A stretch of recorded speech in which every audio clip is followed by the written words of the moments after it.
Ayol, mehr va sadoqat timsoli, hayotimizning eng bebaho ne'mati. U bor joyda muhabbat bor, u bor joyda baraka va fayz bor. Ayol ona sifatida qalblarga mehr ulashadi, opa-singil sifatida suyanch bo'ladi, umr yo'ldoshi sifatida hayotga mazmun bag'ishlaydi. Ayollarni e'zozlash bu nafaqat bir kunlik ehtirom, balki har bir kun, har bir lahzada ularning qadrini bilishdir.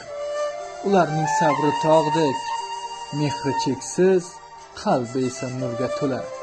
Dunyolarni sizga beraylik, quvonchlarni hajga etaylik. Baxtimizga sog' bo'ling sizlar, o mo'tabar aziz ayollar. Siz kulsangiz kular quyoshlar, yuzingizdan chaqnar quvonchlar. Sizni hatto Alloh e'zozlar, boringizga shukr ayollar. Maqtasam yuzlarin oy derdim, ko'zlarin yulduzga tenglardim, o'xshashin osmondan izlardim. Yo oydan tushganmi onalar, yo oydan tushganmi ayollar.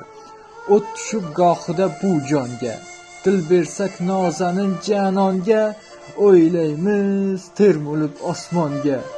Yo oydan tushganmi onalar, yo oydan tushganmi ayollar. Gullar ham ochilar ayol deb, hislarin sochilar ayol deb, erkaklar osilar ayol deb. Yo oydan tushganmi onalar, yo oydan tushganmi ayollar. Ayollar qoshida goho biz, sevgidan so'raymiz cho'kib tiz. Bizlar-ku erkaklar yerlikmiz. Yo oydan tushganmi onalar, yo oydan tushganmi ayollar. Barcha ayollarimizga cheksiz hurmat va ehtirom. Siz bor ekansiz hayot go'zal, dunyo yorug', qalblar iliq.